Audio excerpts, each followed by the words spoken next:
Olá, sejam bem-vindos. Este é O Tema é Direito, um programa do curso de Direito da Universidade Franciscana. Não deixe de mandar suas sugestões de pauta para cbisaia@gmail.com, esse e-mail aparece aí na sua tela, e faça suas indicações de convidados, temas específicos, todos eles relacionados ao mundo jurídico, porque, como sempre faço questão de dizer, este é o foco central deste programa. Programa esse que está na sua 6ª temporada e tem a oportunidade de levar até a sua residência discussões, debates, temas polêmicos, todos eles envolvendo o universo do mundo jurídico. Meu convidado de hoje, com muita satisfação, recebo o professor Márcio de Souza Bernardes, professor do curso de Direito aqui da Universidade Franciscana. Seja bem-vindo, professor. Muito obrigado, é sempre uma satisfação, sobretudo para discutir esses temas tão pulsantes e importantes na sociedade atual, contemporânea, né? E um tema pulsante, importante, desde sempre, mas cada vez mais, talvez em razão do momento, não é, professor? São os direitos humanos, né? E a evolução dos direitos humanos, o histórico dos direitos humanos. E vamos aproveitar essa conversa para a gente tratar também de um espaço virtual que nós desenvolvemos aqui no curso de Direito, que é o nosso blog do Observatório dos Direitos Humanos. O que tu poderia introduzir aí em relação a essa temática para a gente? Bom, primeiro é uma temática fundamental, sobretudo no curso de Direito. E ao longo da história, infelizmente, um pouco deixada em segundo plano, né? O pessoal geralmente discute direitos humanos como se fosse algo mais abstrato, mais genérico, quando, na verdade, ele está no fundamento de toda a ordem jurídica moderna, né? Por isso, eu digo e repiso, inclusive em aulas, em diversas atividades, que toda a estrutura jurídica, sobretudo a estrutura de Estado que se construiu a partir do século XVII, XVIII, ela tem como fundamento aquilo que nós chamamos de direitos humanos. Daí porque é muito errado falar que direitos humanos, como popularmente, né, o senso comum fala às vezes, é para defender presidiário ou enfim.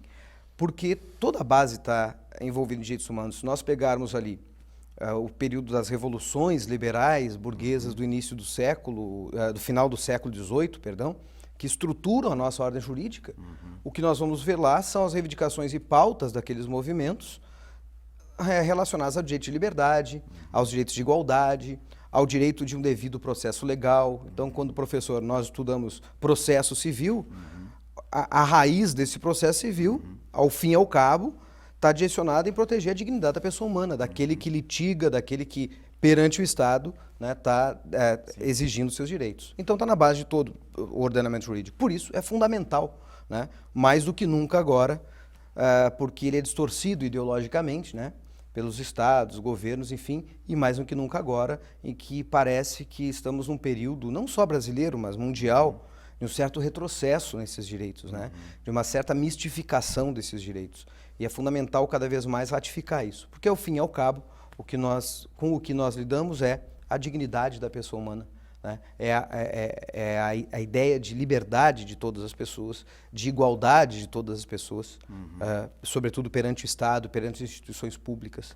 É isso que trata de direitos humanos. Tu tocas num ponto importante, assim, que é o de, juridicamente, a gente relacionar as coisas, né? Eu, lá na disciplina de processo, sempre tenho feito muito isso, né? De explicar para os alunos que o processo civil ele não é autossuficiente, né? Ele não nasceu dele próprio, há uma relação dele com outras ciências. Há uma relação dele com a teoria do Estado, há uma relação dele com os direitos humanos e com a evolução dos direitos humanos. Sem dúvida, sem dúvida. Se nós formos analisar a Constituição de 88, que dentro, né, na nossa estrutura brasileira, acaba sendo o ponto central de toda a ordem jurídica, onde se baseia o processo civil, o processo penal, o processo de trabalho, lá nos direitos e garantias fundamentais, o que eu tenho é uma reprodução desses anseios de direitos fundamentais, direitos humanos. De fato, então, eu diria que toda a ordem jurídica surge aí.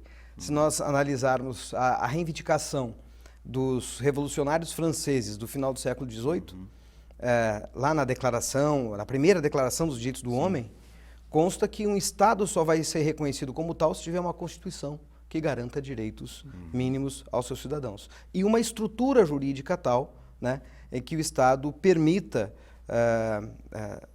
organizar a prestação jurisdicional com base nesses direitos, que são direito à vida, direito à liberdade de expressão, direito à igualdade de condições, direito ao acesso à justiça e daí por diante.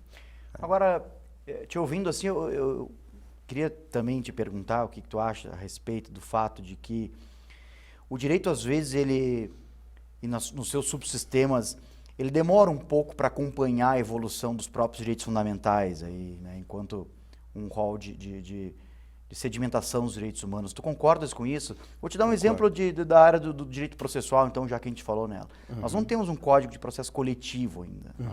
Nós vivemos processualmente ainda sob a égide dos direitos individuais, dos direitos fundamentais individuais.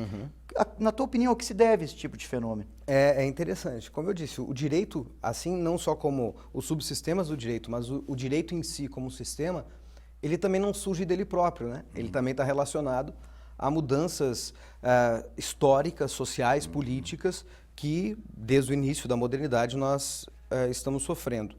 E essas mudanças, elas têm avanços e retrocessos. E elas têm, inclusive, muita participação do ponto de vista de alguns poderosos, né? Daqueles que de fato exercem o poder ou econômico ou político e que em determinado momento distorcem ou freiam algumas revoluções do direito. Atribuo, então, num primeiro momento a isso. Né? E é claro que essas classes, esses grupos, eles se reproduzem nas faculdades de direito. Historicamente, sim, as faculdades de direito foram faculdades criadas para a elite. Né? Então, obviamente, que esse pensamento ele se torna um pouco mais difícil. Claro que hoje nós já discutimos, temos um avanço imenso na ciência do direito, na pesquisa, e eu acho que o direito ele vai avançando hoje mais rápido do que no passado. Mas a tua colocação é extremamente pertinente. Veja só, o direito ele incorpora de fato toda a gama de defesa fundamental das garantias do ser humano pós-Segunda Guerra, que é quando se constrói um sistema internacional, inclusive, sim, de direitos humanos. E é no pós-Segunda Guerra que o direito incorpora o valor de proteção da dignidade da pessoa humana e muda toda a processualística. Sim. E acompanhando esse período, nós temos aí o surgimento de uma terceira geração de direitos humanos, que são direitos difusos, né? Direitos ao meio ambiente ecologicamente, sim, equilibrado, ao consumidor. E o processo civil, o processo penal, ainda não acompanhou completamente a evolução desse direito material, né? Como tu tá, mas ele chega lá. Como nós tivemos a passagem da primeira fase, né, a primeira geração de direitos humanos, que são direitos individuais, para a segunda fase, que são direitos sociais.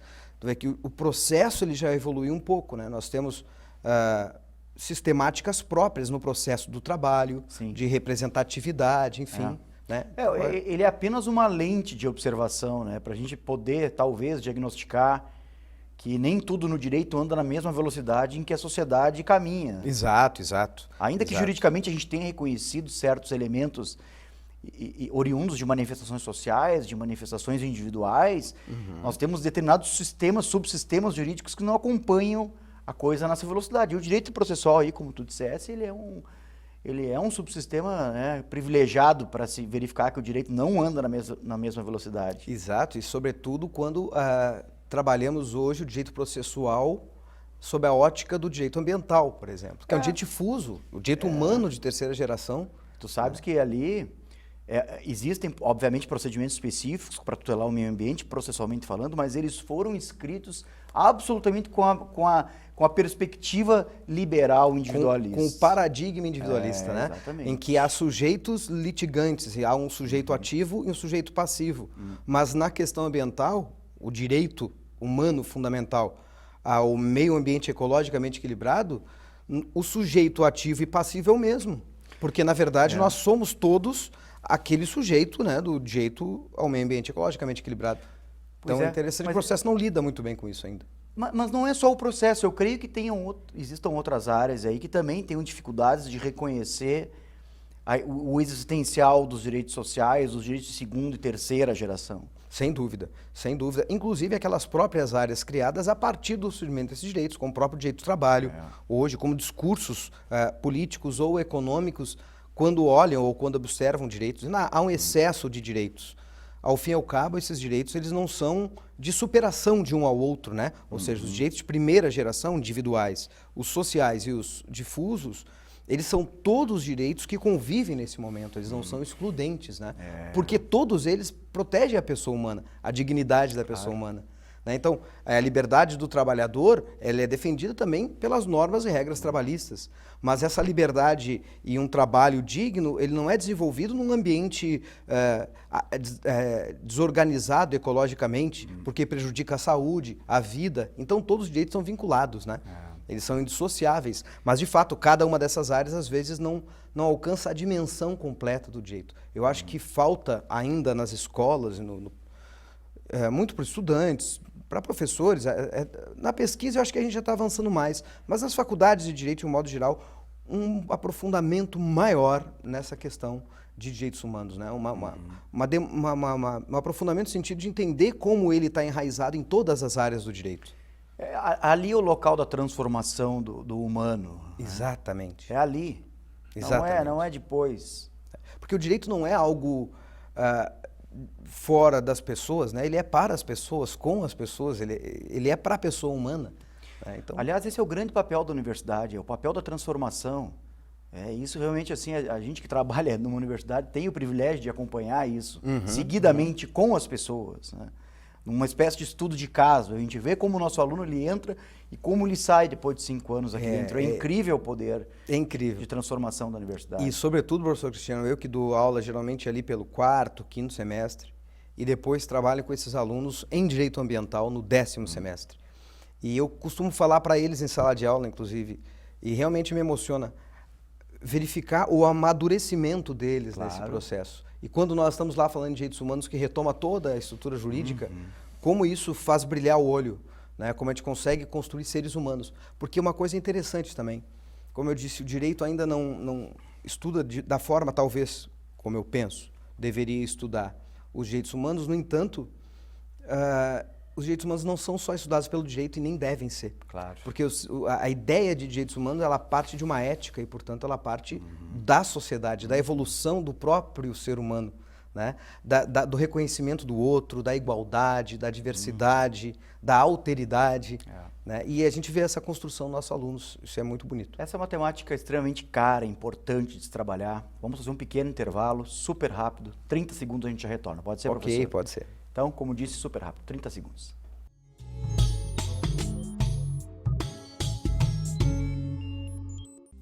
A Universidade Franciscana traz sua experiência e qualidade no ensino superior agora para a educação à distância.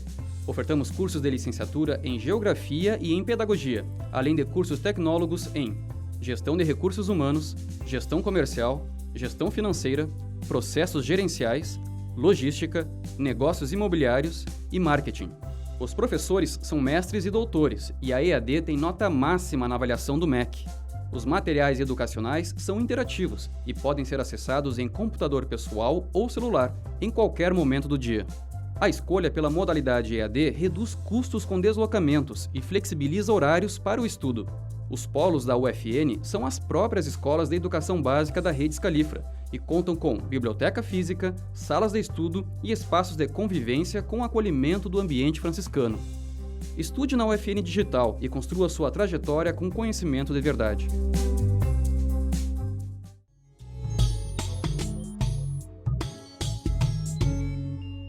Retornamos com o tema é Direito de hoje. Este é um programa do curso de Direito da Universidade Franciscana.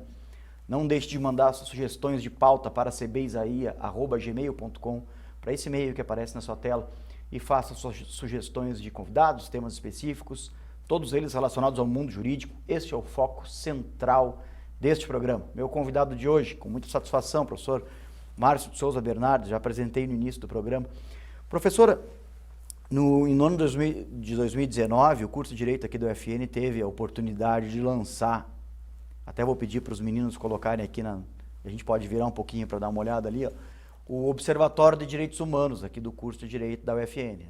Então, um espaço que vem sendo construído, ele já está bastante amadurecido pelo pouco tempo de vida que ele tem, mas aqui, né, a gente percebe uma série de projetos que o curso vem desenvolvendo. Muitos desses projetos eles têm um cunho extensionista. Direitos humanos tem tudo a ver com isso, né? Tem a ver com essa essa via de mão dupla entre, não assistencialismo, né, mas uma via de mão dupla diferenciada entre a universidade e a sociedade. Eu queria te ouvir um pouquinho sobre a importância disso. Enquanto isso, os meninos vão passando aqui, eu quero que eles cheguem ali nas fotografias dos projetos que nós desenvolvemos. Mas antes, eu queria te ouvir um pouquinho sobre a importância desse tipo de ambiente, professor. Pois é.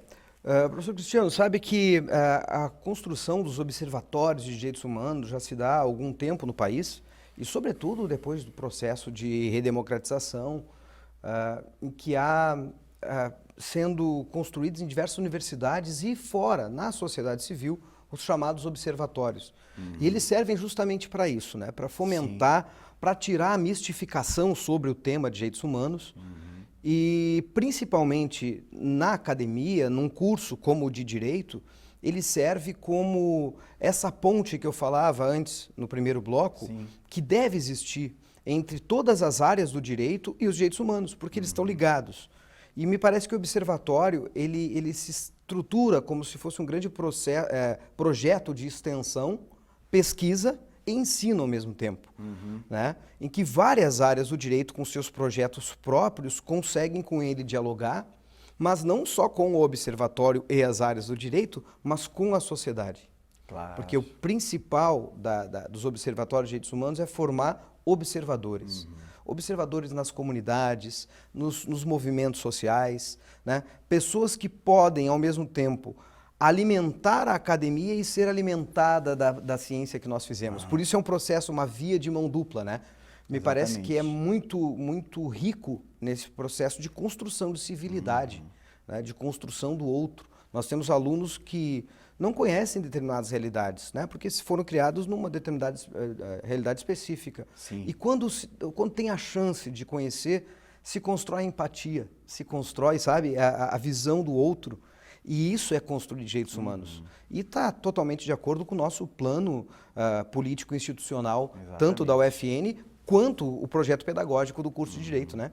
Voltado para humanidades. Esse material aqui, quem nos assiste e quiser acessar da sua casa, o endereço dele é www.observatoriododireito.ufn.edu.br. Vai ter oportunidade, se os meninos puderem, no final do programa, ali ou daqui um pouquinho, colocar o endereço na tela, também agradeço. Mas ali vão poder verificar todos os projetos que nós desenvolvemos no âmbito do curso, né? O que os nossos alunos fazem, como se dá esse processo de via de mão dupla entre a universidade e a sociedade. Então, tem aqui projetos que tratam da questão dos idosos, tem projetos que tratam do consumidor, tem projetos que tratam do bullying. Olha, são tantos assim que eu não, obviamente, né, não teria a possibilidade agora de... Meio ambiente, né? A defesa da criança e do adolescente. Isso. Então tem muita coisa interessante aí nessa plataforma, uma plataforma nova, né? Ela foi inaugurada agora, no ano de 2019, e é um trabalho que está nos orgulhando muito, porque realmente, assim, me parece que essa é a função principal da universidade. O professor Cristiano sabe que, inclusive, uma das funções, né, e o que tem ganhado cada vez mais notoriedade é a extensão, né, nas universidades públicas e privadas, que é justamente esse derrubar de barreiras e de muros entre sociedade e universidade. E esse projeto parece que ele é um eixo fundamental, né, dessa ponte construída com a sociedade.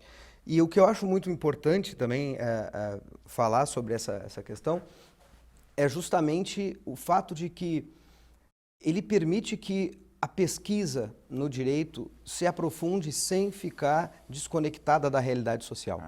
Tá? Então, o observatório permite que nós, por exemplo, tenhamos acesso a dados.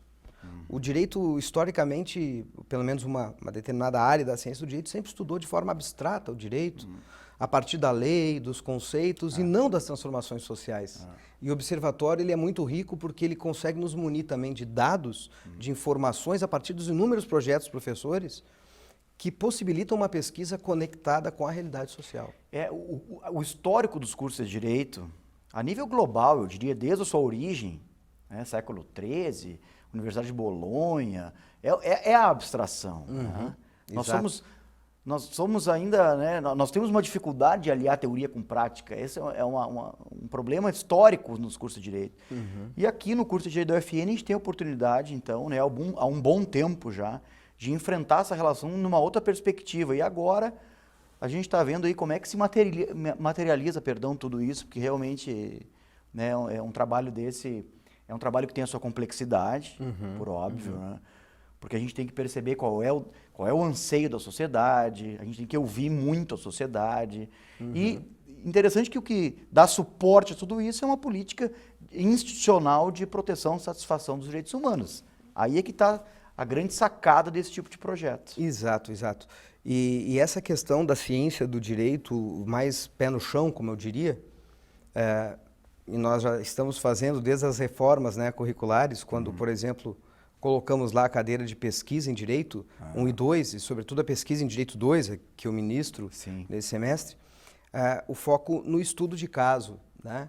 A tradição mais abstrata do direito é aquela tradição que é a nossa, né? Países latinos, a tradição do civil law, porque há uma proximidade maior, me parece, nos países da tradição do common law, né? Do direito do precedente, do direito, né, alterado a partir dos valores sociais que vão surgindo. E nós, de certo modo, estamos há alguns anos construindo isso é muito importante, e o Observatório também permite isso, que a gente estude casos, né, que eventualmente são colhidos a partir de trabalhos dos alunos, de professores, né, estude casos, valores, relações e propostas jurídicas efetivas, né, o que é muito importante, não só fazer revisões bibliográficas, mas propostas para melhorar o sistema jurídico, para melhorar o acesso à justiça, para melhorar, eventualmente, até a atuação do judiciário, por que não? Sim. Né? Existem explicações científicas do porquê nós teorizamos muito nas academias de direito. Existem várias explicações para isso. Muito possivelmente isso se deve ao fato de que a nossa relação com a pós-graduação é uma relação muito, muito curta ainda, de muito pouco tempo, diferente de outras áreas em que os alunos estão inseridos no ambiente da pós-graduação há muitos anos. Nos cursos de Direito isso remonta aos últimos 20 anos no máximo. Então, né, a preparação, o cursar a graduação no direito antes praticamente era algo relacionado à prática da advocacia e aos concursos públicos. Magistratura ou MP, né? Exatamente. Houve uma guinada nisso nos últimos 20 anos. Sem dúvida. O professor Antônio Carlos Volkmer, no livro dele, História do Direito no Brasil, ele tem um capítulo muito bom que ele vai fazer com que a gente entenda, a partir da leitura dele, justamente por que a Faculdade de Direito se torna isso, né? A gente formou uma república de bacharéis pragmáticos, voltados só para a vida técnica, né? Sem a pesquisa aprofundada do direito. Né? Tanto assim que tivemos essa fase, né, da república dos bacharéis aí, né? E hoje a gente avança, me parece, e sobretudo avança com aquele elemento que é fundamental para todo mundo que vai operar com direito, que é a humanidade. Né? Há um desafio nos cursos de direito no Brasil hoje. Eu até não diria no Brasil, eu diria a nível internacional. É um desafio de implementar políticas extensionistas, de situar sua matriz curricular dentro de políticas de direitos humanos, fundadas em direitos humanos. Então isso é um grande desafio, porque nós temos que, a reboque disso, superar uma perspectiva concurseira, tão somente concurseira, muito técnica. Principalmente a partir do século XIX, ali, o direito é muito seduzido pela técnica. Existem várias obras que vão tratar disso.